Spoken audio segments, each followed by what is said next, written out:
Amigas e amigos, já é possível dizer que o núcleo principal do golpe, que vai ganhando a parada aí nesta guerra de facções para a condução do golpe, que é o espectro da Operação Lava Jato, puxado pelo Grupo Globo, tem muita semelhança com o golpe de 1964. Como naquela época, no começo ficou aquela confusão, aquela disputa, quem conduziria o golpe, por qual caminho, até que se consolidou uma via dos latrocidas, associado aí a serviço claramente de grupos econômicos que se associaram aos interesses estrangeiros, ao grande capital internacional. Isso depois foi pesquisado, foi muito bem demonstrado. Eu já falei desse livro aqui, do René Dreyfus, que é um uruguaio, que fez aqui uma pesquisa profunda, que ele diz aqui: ação política, poder e golpe de classe, a conquista do Estado. Assaltaram o Estado em 1964, claramente a serviço desses grupos, que depois teve aí todo tipo de corrupção, que eu chamo de latrocidas, matavam para roubar. Tem vários casos, mas tem aqui, por exemplo, a história do grupo Ultragaz. Tem até um documentário aí, tem no YouTube, que financiou as torturas, os assassinatos, a Operação Bandeirantes aqui em São Paulo, que depois virou aí os doicodes, espalhados pelo Brasil inteiro. E outros casos mais. Tem o caso da Panero, por exemplo, que destruíram a Panero da noite para o dia, por vingança. Também tem documentários aí que explicam muito bem. Isso é bom a gente conhecer para a gente saber o espectro da Operação Lava Jato. Porque aqui já destruíram a cadeia produtiva do pré-sal para entregar o nosso pré-sal, destruíram o sistema de defesa aí do submarino nuclear, prenderam o Almirante Otton, destruíram a indústria naval, e já estão falando aí em destruir também o sistema financeiro aqui brasileiro, com essa história das delações aí do Palocci, Manteiga, que eles ficam forçando as delações, as negociatas lá das delações. A Operação Lava Jato claramente está nesse espectro. Corrupção, que é bom, que deveriam apurar, nada, absolutamente nada, é zero. Isso fica demonstrado a cada passo que eles dão. Tem aí, por exemplo, a matéria no jornal Valor Econômico, do Rodrigo Janot, dizendo que vai separar o Caixa 2. Isso é um tipo de crime, corrupção é outra coisa.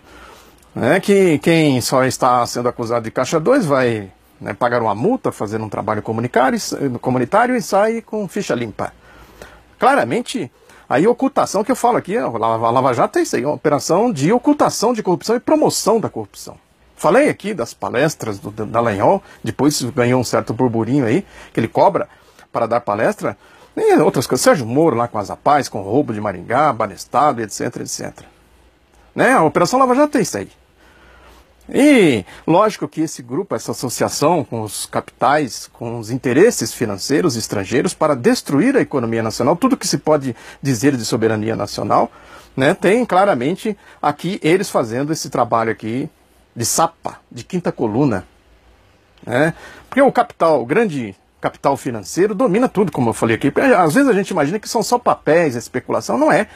Eles estão inseridos nos grandes grupos econômicos que operam essas cadeias em âmbito mundial, as empresas produtivas, em todos os setores, de indústria, tecnologia, etc. Tudo isso tem a lógica do sistema financeiro. Eu falei aqui de uma entrevista que eu fiz com o Beluso para a revista Princípios, que ele destrincha muito bem isso. E tem aqui a quinta coluna trabalhando claramente a serviço desta lógica, que é o espectro da Operação Lava Jato. Porque ali se misturou tudo, O Procurador-Geral da República, o Edson Fachin, que é o relator no STF, e a turminha, a patotinha do Sérgio Moro, que ali ele atua, o Sérgio Moro atua como advogado de acusação, os promotores fazem todo tipo de barbaridades, os boquirrotos lá, o Dallagnol, o Carlos Fernando Santos Lima, Pozobon e outros. Os delegados, todo mundo acusa, todo mundo julga, todo mundo vai para o Grupo Globo dar entrevistas, e vai cobrar, fazer palestra, e cobrar para fazer palestra, Dallagnol. Os outros eu não sei, suspeito. Deveria ter investigação sobre isso. Mas enfim, o espectro deles é exatamente o núcleo do golpe que faz o trabalho aqui de quinta coluna, claramente. Aí vão para cima dos advogados agora. Os advogados de defesa do Lula fazem mais uma acusação, contra o Sérgio Moro, porque eles estão perdendo algumas coisas. O Sérgio Moro perdeu lá no recurso no tribunal lá da 4ª Região, que o tribunal reconheceu que ele cerceou a defesa do ex-presidente Lula e mandou chamar Emílio Odebrecht e outros aí para refazer o depoimento. E agora eles chamaram o Emílio Odebrecht e o Alexandrino Alencar para fazer denúncia contra o Roberto Teixeira, que é o principal advogado de defesa do Lula. Grampearam o escritório. O Sérgio Moro autorizou, pediu, o Ministério Público pediu, o Sérgio Moro autorizou, grampearam, olha a gravidade da coisa, grampearam o escritório de advogado da defesa do Lula para bisbilhotar a defesa. A denúncia vai ser, segundo a nota aqui dos advogados do Lula, dizendo que a denúncia vai ser feita, inclusive, em âmbito internacional. O advogado do Temer, né, que é um conceituado jurista aí, né, Antônio Cláudio Mariz de Oliveira, também falou isso, né, que eles estão mirando os advogados. Olha, isso é prática de estado de exceção fascista, estado ditadura mesmo, né? Além de ocultar corrupção e promover corrupção, eles estão fazendo aí claramente ações de ditadura. Aí tem uma matéria na Folha que diz aqui que Moro aceitou a denúncia contra Teixeira, que é o advogado do Lula, embora a relação entre clientes e advogados seja protegida pela lei brasileira. Ele está violando a lei. Ditadura, fascista, claro. Aí diz aqui a Folha, para derrubar a imunidade do advogado, o juiz buscou precedente na jurisprudência norte-americana. Por que ele está julgando aqui com base no que diz a legislação norte-americana? Isso é gravíssimo, diz a Folha aqui. Nem outras coisas, mas Gilmar Mendes deu uma entrevista aí num blog do Jornal do Comércio do Recife, né, que ele fala aqui, né, dessa hipertrofia do Ministério Público e do Poder Judiciário, né, e fala aqui que o sistema político se tornou não funcional, quer dizer, a ditadura do Judiciário, dessa turma toda aí, desses interesses aí, né. Aí tem também aqui a questão do Janot, né, cada vez mais vai ficando descarada, né, a atuação dele nesse espectro, né, como uma espécie de um maestro. Ele que vai regendo a conduta da Lava Jato, está dizendo aqui que ele, agora o Valor Econômico, o jornal Valor Econômico, que ele vai separar a corrupção do Caixa 2. Ou seja, quem é acusado só de Caixa 2, paga uma multa, faz um trabalho comunitário e sai com ficha limpa. Agora, como ele faz essa distinção?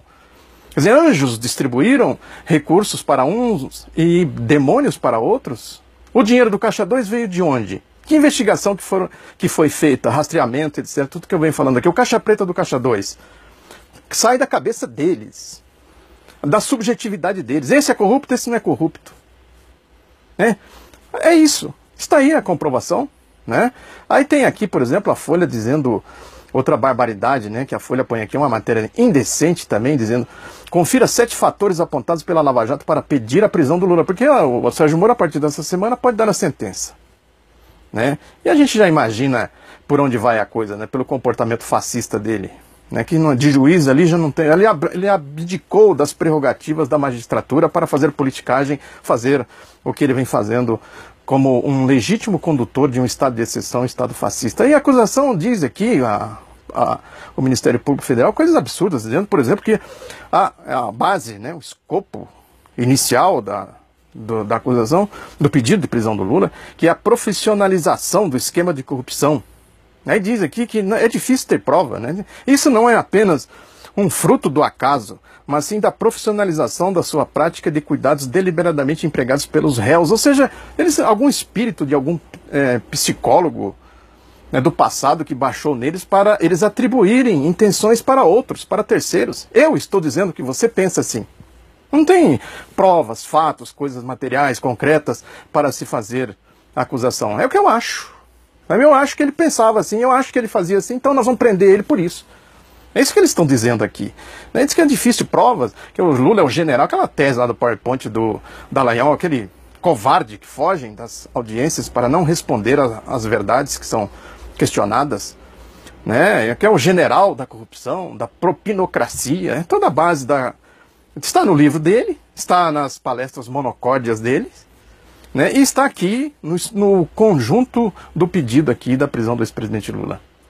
Muito parecido com 64, em todos os aspectos: corrupção, covardia, né, mentiraiada, né, politicagem, né, de baixo nível. Isso vai consolidando o Grupo Globo, o setor financeiro, né, que vai aí cada vez mais despontando como força hegemônica do golpe. Muito obrigado pela atenção, divulgue o outro lado da notícia e até a próxima.